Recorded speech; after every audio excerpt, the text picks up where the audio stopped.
اعوذ باللہ من الشیطان الرجیم بسم اللہ الرحمن الرحیم یا ایہا الرسل کلوا من الطیبات واعملوا صالحا انی بما تعملون علیم۔ اے رسولو، یا یہ یہاں سے یہ مراد ہے کہ رسول صلی اللہ علیہ وسلم کو مخاطب کر کے فرمایا جا رہا ہے کہ ہم نے اس سے پہلے جتنے بھی رسول گزرے ہیں سب کو اس چیز کا حکم دیا ہے۔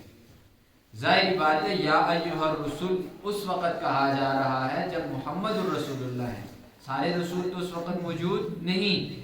مقصد یہ ہے کہ جتنے بھی رسول آئے ہیں اللہ فرماتے ہیں سارے کے سارے رسولوں کو یہ بات میں نے بتائی ہے، کیا کلوا من الطیبات، کھاؤ پاکیزہ چیزیں، واعملوا صالحا، اور کرو نیک اعمال۔ یہ تمام کے تمام رسولوں کو اس چیز کی کیا کی گئی ہے؟ دعوت دی گئی ہے، اور کسی رسول نے بھی کوئی حرام کا لقمہ نہیں کھایا، اور تمام کے تمام جو ان کے امتی تھے ان کو بھی اسی چیز کی رسول تلقین کیا کرتے تھے کہ حرام سے بچ جاؤ، حلال کھانے والے بن جاؤ۔ دو چیزوں کو یہاں پر جوڑا ہے، کلوا من الطیبات واعملوا صالحا۔ نیک کام تب ہوں گے جب انسان حلال کھائے گا، جب انسان حرام کھائے گا تو حرام کام کرے گا، جب وہ پاکیزہ اور حلال چیز کھائے گا تو حلال کام اور اچھے کام کرے گا۔ یہ بات ذہن میں رکھیں۔ رسول اللہ صلی اللہ علیہ وسلم نے یہاں تک فرما دیا الکاسب حبیب اللہ، کہ جو حلال روزی کمانے والا ہے وہ اللہ کا محبوب ہے، اللہ کا کیا ہے؟ پسندیدہ ہے، اللہ کا دوست ہے۔ تو جو حرام کھاتا ہے اس کے بارے میں رسول اللہ صلی اللہ علیہ وسلم فرماتے ہیں مأکلہ حرام وملبسہ حرام انا یستجاب لہ۔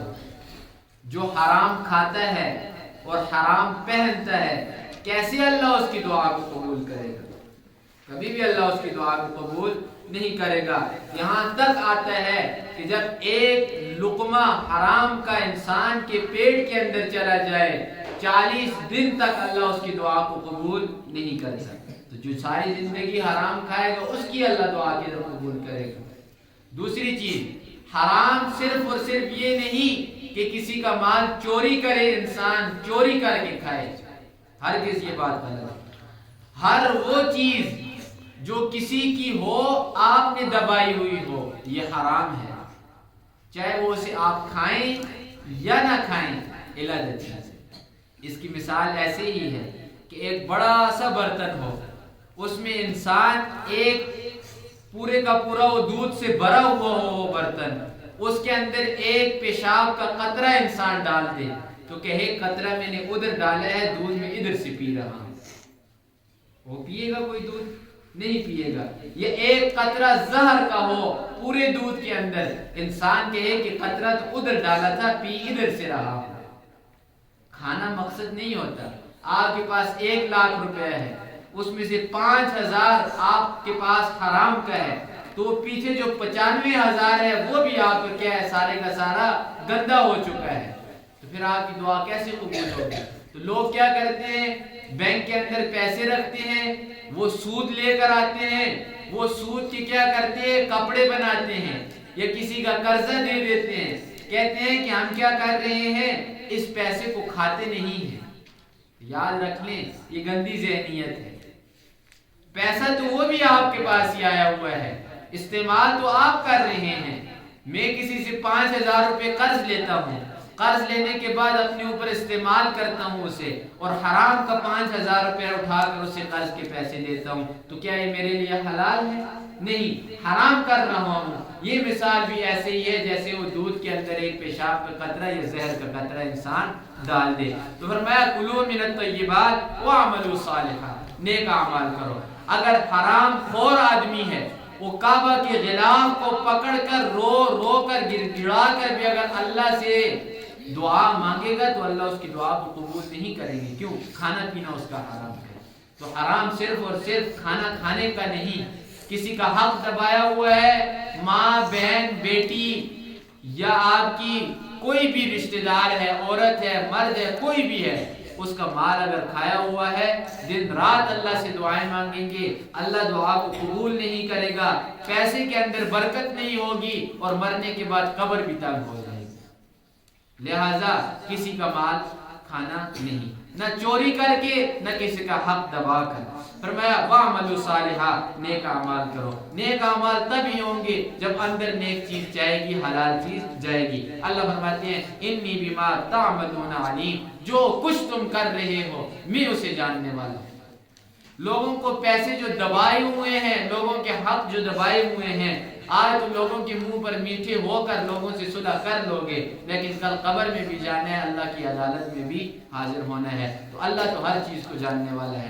آگے فرمایا وَإِنَّ هَٰذِهِ أُمَّتُكُمْ، اور یہ ہے تمہارا دین۔ یہ پیچھے جتنی چیزیں بیان ہوئی ہیں، فرمایا یہ ہے تمہارا دین۔ أُمَّةً وَاحِدَةً، یہ دین تمہارا ایک ہی ہے، دین کبھی بھی بدلا نہیں۔ پیچھے تفصیل گزر چکی ہے پچھلے سپارے کے اندر کہ دین آدم علیہ السلام کا بھی وہی تھا اور دین محمد صلی اللہ علیہ وسلم کا بھی وہی تھا۔ دین کے اندر، اصولوں کے اندر کسی قسم کی کوئی تبدیلی نہیں آئی ہے۔ ہاں، شریعت کے اندر، احکامات کے اندر تبدیلی تو آئی ہے، نماز کیسے پڑھنی ہے، زکوٰۃ کیسے دینی ہے، وہ ہر امت کو نیا طریقہ دیا گیا، لیکن جو اصول دیے گئے، رسالت کے اوپر ایمان لانا ہے، قیامت کے اوپر، اللہ کے اوپر، یہ اصول سب کے کیا تھے؟ ایک ہی تھے۔ آگے فرمایا وَأَنَا رَبُّكُمْ، اور میں اللہ تمہارا پروردگار ہوں، فَاتَّقُونِی، مجھے سے ڈرو۔ یہ سورت پوری کی پوری کے ساتھ یہ والی آیت متعلق ہے۔ یہ پوری سورت آپ کو یہی سمجھانا چاہ رہی ہے کہ اللہ ایک ہے، اسی کی عبادت کرو، اس کے ساتھ کسی کو شریک نہ کرو اور اس کا خوف اپنے دل میں بٹھا کر رکھو۔ پوری سورت اسی چیز پر زور لگا رہی ہے۔ لیکن اللہ فرماتے ہیں دین تو تمہارا ایک ہے، میں تمہارا پروردگار ہوں، مجھ سے ڈرو۔ لیکن کیا ہوا؟ فَتَقَطَّعُوا أَمْرَهُمْ بَيْنَهُمْ، یہ جو نبیوں کے امتی تھے انہوں نے کیا کیا؟ آپس میں تفرقہ بازی کر دی۔ فَتَقَطَّعُوا أَمْرَهُمْ بَيْنَهُمْ، آپس کے معاملے کو کیا کر دیا؟ کاٹ دیا۔ زُبُرًا، کس حالت میں؟ ٹکڑے ٹکڑے ہو گئے۔ یہ آج محمد صلی اللہ علیہ وسلم کی امت کے اندر فرقے بنے ہوئے ہیں، کوئی نئی چیز نہیں ہے، ہر امت کے اندر بنے ہیں، کوئی امت اس چیز سے خالی نہیں رہی۔ یہودیوں کے اندر، عیسائیوں کے اندر، ہر مذہب والوں کے اندر کیا بنے ہیں؟ فرقے بنے ہیں۔ اور تو اور ہندو جو ہیں، ہندوؤں کو بھی آپ اٹھا کر دیکھیں تو ہر ایک کی عبادت کرنے کا طریقہ علیحدہ ہے، ہر ایک کا بت کیا ہے؟ علیحدہ ہے۔ تو یہ کیا ہے؟ تفرقہ بازی ہے، جس سے قرآن نے منع کیا سختی کے ساتھ۔ اللہ فرماتے ہیں فَتَقَطَّعُوا أَمْرَهُمْ بَيْنَهُمْ زُبُرًا، ہر ایک نے اپنا اپنا کیا کر دیا ہے؟ دین بنا دیا ہے، ہر ایک نے اپنی اپنی جماعت اور اپنا اپنا فرقہ بنایا ہوا ہے۔ اللہ آگے فرماتے ہیں کُلُّ حِزْبٍ بِمَا ہر ایک گروہ بِمَا لَدَيْهِمْ، جو کچھ اس کے پاس ہے، فَرِحُونَ، خوش ہوتے ہیں۔ اس قبر پرست ہے، قبر کی عبادت کرتے ہوئے اسے مزہ آتا ہے، خوش ہوتا ہے۔ بتوں کو پوجنے والا ہے، بتوں کی عبادت کرتے ہوئے اسے مزہ آتا ہے۔ اور اسی طریقے سے جو کوئی جس شرک کے اندر لگا ہوا ہے اسے اس شرک کرنے کے اندر کیا آ رہا ہے؟ مزہ آ رہا ہے۔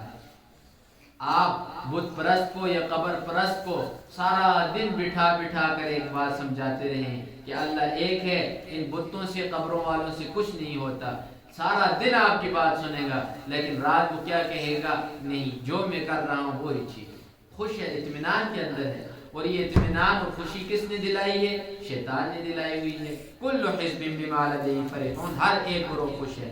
اللہ فرماتے ہیں فذرہم، چھوڑ دیجئے انہیں، فی غمرتہم، ان کی ان عیاشیوں کے اندر، ان کو ان غفلتوں کے اندر چھوڑ دیجئے آپ، حتی حین، یہاں تک کہ ایک زمانہ آ جائے، ان کا دماغ ٹھکانے کے اوپر آ جائے گا، یہ درست ہو جائیں گے، چھوڑ دیجئے ان کو ان کے حال کے اوپر۔ ایحسبون، کیا یہ لوگ گمان کرتے ہیں، یہ کافر مشرک اور اللہ کے نافرمان لوگ، انما نمدہم، کہ ہم ان کی مدد کر رہے ہیں، بہ من مال و بنین، مال کے ساتھ اور بیٹوں کے ساتھ۔ یہ اللہ سوال کرتے ہیں کہ کیا مشرک جو لوگ ہیں اور اللہ کے جو نافرمان لوگ ہیں، اللہ کی نہیں ماننے والے، کیا ان کے پاس جب بیٹے زیادہ ہوتے ہیں یا مال زیادہ ہوتا ہے تو یہ لوگ خوش ہو رہے ہیں کہ اللہ ان سے راضی ہے، اللہ ان کی مدد کر رہا ہے؟ نہیں، یہ ابتلاء بالنعم ہے، اللہ نعمتیں دے کر آزماتا ہے کہ جتنی زیادہ نعمتیں ان کے پاس ہوں گی اتنی زیادہ اللہ کی ناشکری کریں گے، اللہ اتنا زیادہ سخت ان کو عذاب دے گا۔ تو کبھی بھی مال کے آنے کے اوپر خوش نہیں ہونا چاہیے، جتنا زیادہ مال آئے ذرا سوچنا چاہیے کہ یہ مال کیوں مجھے ملا ہے، میرے کام کیسے ہیں، کہ کیا میرے کام ٹھیک ہے کہ مجھے اتنا مال اللہ دے رہا ہے، کہیں میری آزمائش تو نہیں۔ تو اللہ فرماتے ہیں ان کافروں سے جا کر پوچھو کیا یہ خوش ہو رہے ہیں کہ میں ان کی مدد کر رہا ہوں بیٹے اور مال دے کر؟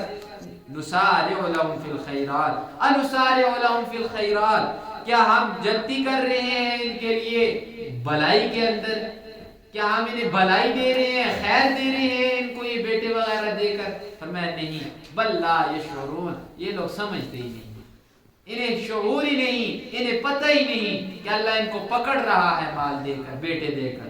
ان الذین، اب مومنوں کی صفات شروع ہو رہی ہیں، ان الذین، بے شک وہ لوگ، ہم من خشیت ربہم، اپنے رب سے خوف کھاتے ہیں، مشفقون، تھر تھراتے ہیں، کانپتے ہیں اللہ سے، والذین، اور وہ لوگ، ہم بآیات ربہم، اپنے رب کی نشانیوں کے اوپر، یؤمنون، ایمان رکھتے ہیں، والذین، اور وہ لوگ، ہم بربہم لا یشرکون، اپنے رب کے ساتھ کسی کو شریک نہیں کرتے۔ مومن کی صفات ہے، والذین، اور وہ لوگ، یؤتون، دیتے ہیں، خرچ کرتے ہیں، ما آتو، جو کچھ وہ دیتے ہیں، یعنی جو کچھ وہ خرچ کرتے ہیں، جو کچھ خرچ کر سکتے ہیں وہ خرچ کرتے ہیں۔ مومن خزانہ اپنے پاس نہیں کرتا، یہ مومن کی صفت ہے کہ میرے بعد میرے بیٹوں کا، میرے پوتوں کا، ان کے پڑپوتوں کا کیا بنے گا۔ مومن کو ان چیزوں کی فکر نہیں ہوتی، مومن اپنی قبر کا سوچتا ہے ہر وقت، آگے نسلوں کا مومن نہیں سوچتا۔ جو نسلیں بیچنے والا ہے وہ نسلوں کے لیے مال بھی کیا کرے گا، بھیجے گا، وہ آگے سٹاک نہیں کرتے۔ وَقُلُوبُهُمْ وَجِلَةٌ، ان کے دل ڈرے ہوئے ہوتے ہیں۔ دیکھیں، نیک کام کر رہا ہے، جو کچھ نیک کام کر سکتا ہے، لیکن نیک کام کرنے کے بعد کیا ہے، ڈر رہا ہے۔ انہم الی ربہم راجعون، کس بات سے ڈر رہا ہے؟ کہ میں نے رب کی بارگاہ میں جانا ہے، رب کے پاس جانے کے وقت، اس وقت کو سوچ کر ڈر رہا ہے۔ ڈر کس بات کا ہے؟ یہ جو میں خرچ کر رہا ہوں اللہ کے یہاں قبول ہو رہا ہے کہ نہیں، یہ ڈر ہے۔ یہی ترجمہ رسول اللہ صلی اللہ علیہ وسلم نے بھی۔ حضرت عائشہ رضی اللہ تعالیٰ عنہ آتی ہیں، آ کر پوچھتی ہیں اللہ کے رسول، یہ جو آیت ہے والذین یؤتون ما آتوا، کہ وہ لوگ خرچ کرتے ہیں، جو کچھ خرچ کرتے ہیں، اس کے بعد وہ لوگ ڈرتے ہیں اللہ سے، اللہ کی بارگاہ میں کھڑے ہونے سے، کیا یہ ان لوگوں کے بارے میں ہے اللہ کے رسول جو لوگوں کو دکھانے کے لیے خرچ کرتے ہیں؟ رسول صلی اللہ علیہ وسلم نے آگے سے فرمایا، اے صدیق کی بیٹی، ہرگز یہ ان لوگوں کے بارے میں نہیں ہے، یہ ان لوگوں کے بارے میں ہے جو حقیقی مومن ہیں، ہر جگہ کے اوپر خرچ کرتے ہیں اللہ کے راستے کے اندر، لیکن خرچ کرنے کے بعد وہ ڈرتے ہیں کہ کیا یہ قبول ہوگا کہ نہیں ہوگا، اللہ مجھ سے قبول کرے گا کہ نہیں، کل میں قیامت والے دن اللہ کی بارگاہ میں کھڑا ہوں گا تو اللہ مجھ سے سوال کرے گا، کہیں یہ قبول نہ ہوئی تو میرا کیا بنے گا۔